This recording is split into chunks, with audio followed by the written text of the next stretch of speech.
ज्योतिष केंद्र में आपका स्वागत करता हूं। ज्ञान की चर्चा को आगे बढ़ाते हुए आज हम बात कर रहे हैं तुला लगन।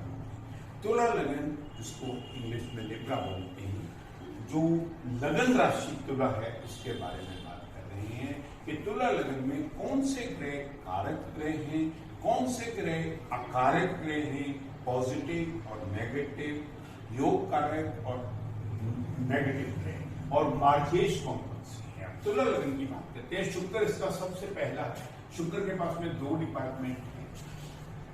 आयु का डिपार्टमेंट शुक्र के पास में है तुला लगन की कुंडली में। अध्यात्म, स्पिरिचुअल नॉलेज, मेडिटेशन, ज्ञान, धर्म, पहचान, उसकी लगन, उसका माथा, उसका शरीर, उसका शुक्र के पास में। शुक्र इस कुंडली का योग कारक ग्रह है।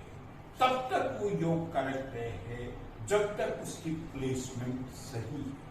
बहुत से लोग ये कहेंगे शुक्र अपनी 8वें घर में बैठ गया, अष्टमेश होकर अपनी स्वयं राशि में बैठ गया तो ये अच्छा फल देगा। वो कभी भी अच्छा फल नहीं देगा, क्योंकि वो नेगेटिव हो गया है, वो अकारक ग्रह बन गया है। 8वां घर में शुक्र का बैठना पहले लगन का वो विपरीत राजयोग नहीं बना सकता, जिसके कारण शुक्र इस कुंडली का अगर उसकी प्लेसमेंट सही है तब वो सही रिजल्ट देगा।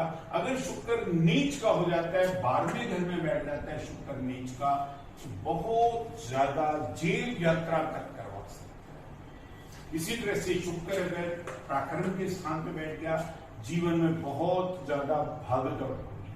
अगर शुक्र उच्चगामी होकर 6ठे घर में बैठ गया तो ये जो है ना तो विपरीत राजयोग बन रहा है, राजा उच्च का शुक्र सारी चीजों को बर्बाद कर देगा, बर्बाद कर देगा, जातक को खराब कर देगा। तो शुक्र का प्लेसमेंट सही होना चाहिए, तभी वो अच्छे फल देगा। हाँ, अगर ये शुक्र धन स्थान पे बैठ गया, सुखों के स्थान पे बैठ गया, बुद्धि के स्थान पे, पार्टनर हाउस पे, बुध भाग्य स्थान पे, कर्म के स्थान पे या आमदन में बहुत बढ़िया रिजल्ट देने वाला ग्रह हो जाता है। बाकी इसकी डिग्री वाइज अलग है। दूसरा इस कुंडली का अति योग कारक ग्रह है शनि। शनि के पास में दो डिपार्टमेंट हैं। वो सुखों का मालिक है, अध्यात्म, स्पिरिचुअल नॉलेज, सुख, और शनि बुद्धि का भी मालिक है। शनि इस कुंडली का, तुला लगन की कुंडली का दूसरा योग कारक है। हाँ, अगर वो नीच का होकर लाइफ पार्टनर के घर में बैठ गया है, प्रेम तो करवा देगा, प्रेम, लेकिन वो सक्सेस नहीं होगा। कभी भी लव मैरिज सक्सेस नहीं होगा, उसकी हमेशा ही प्रॉब्लम रहेगी। चाहे उसमें ये नीच भंग राजयोग भी बन रहा हो तो तब भी ये गड़बड़ करेगा, क्योंकि शनि न्याय का मालिक, जस्टिस का मालिक, इंसाफ का मालिक, सच का मालिक है। इसको नीच का होकर नीच के फल देगा ही देगा। उसके बाद में अगर इसकी प्लेसमेंट लगन में बैठ गया, उच्च का होकर बैठ गया, तो बहुत बढ़िया फल देगा। कर्म के स्थान पे बैठ गया, बहुत बढ़िया फल देगा। अगर यही शुक्र आमदन के स्थान पे बैठ गया तब भी बहुत बढ़िया अपने घर को देखेगा, बहुत बढ़िया फल देगा। हाँ, ये शुक्र 6, 8, 12 में नहीं होना चाहिए, 6ठे घर में, 8वें घर में और 12वें घर में नहीं, तृतीय घर में नहीं होना चाहिए, नीच का नहीं होना चाहिए।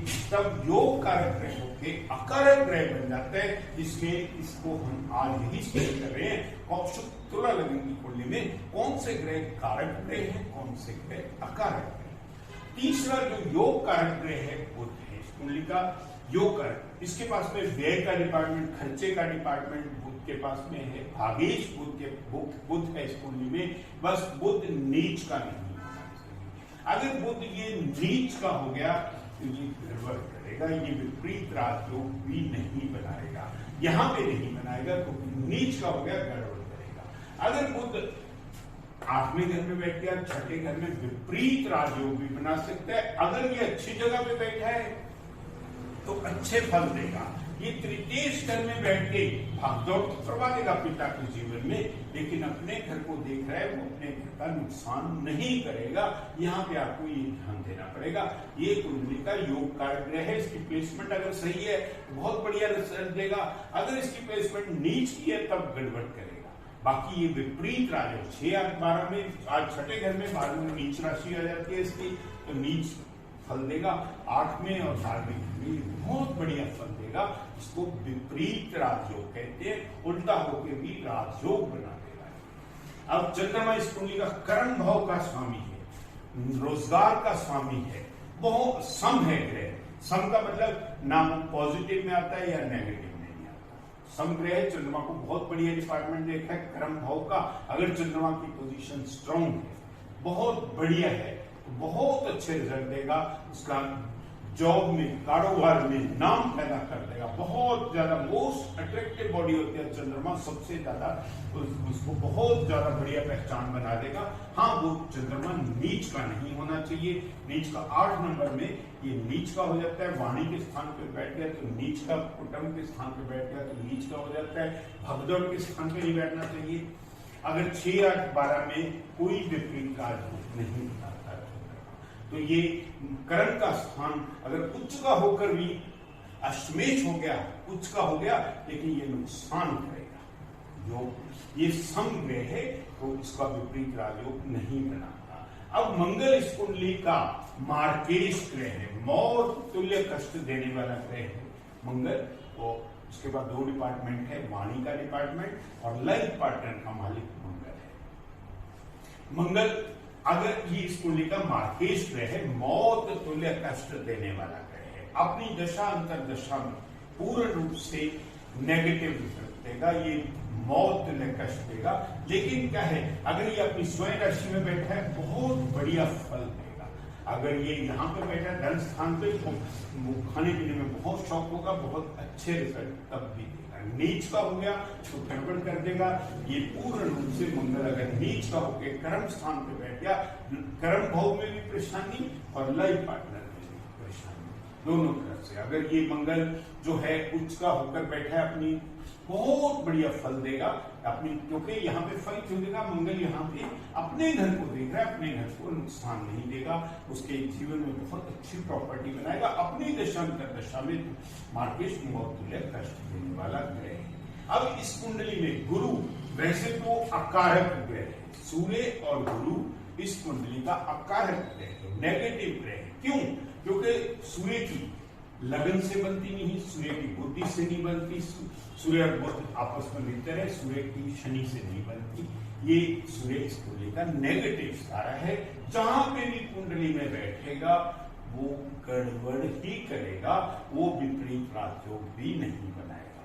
हाँ, बहुत से लोग, हाँ, कर्म स्थान पे बैठ गया, सूर्य कर्म भाव का स्वामी होता है, बहुत बढ़िया, उसको जॉब सेटिस्फेक्शन तो नहीं देगा, लेकिन कर्म भाव उसका बड़ा अच्छा हो जाएगा, बहुत बढ़िया हो जाएगा। लेकिन दूसरे लिहाज से कुंडली का अकारक ग्रह है, हर चीज में अड़चन डालने वाला। तीसरा, गुरु इस कुंडली का नेगेटिव ग्रह है, वो भी अकारक ग्रह है, लेकिन गुरु इस कुंडली में विपरीत राजयोग अगर बना देता है, वैसे तो राजा तो शुक्र है, गुरु उल्टा ग्रह है, लेकिन वो विपरीत राज में 6, 8, 12 में बैठ गया है, तो बहुत बढ़िया फल देने वाला ग्रह हो जाएगा।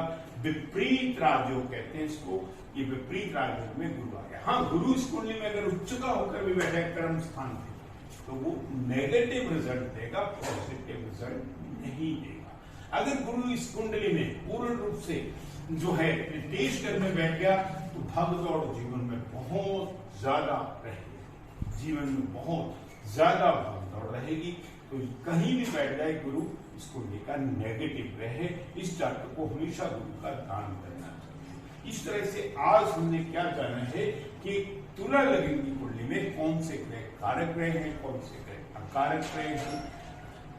जिन लोगों ने अभी तक मेरा चैनल भारद्वाज ज्योतिष केंद्र से सब्सक्राइब नहीं किया, they are requested to subscribe my channel. God bless you all.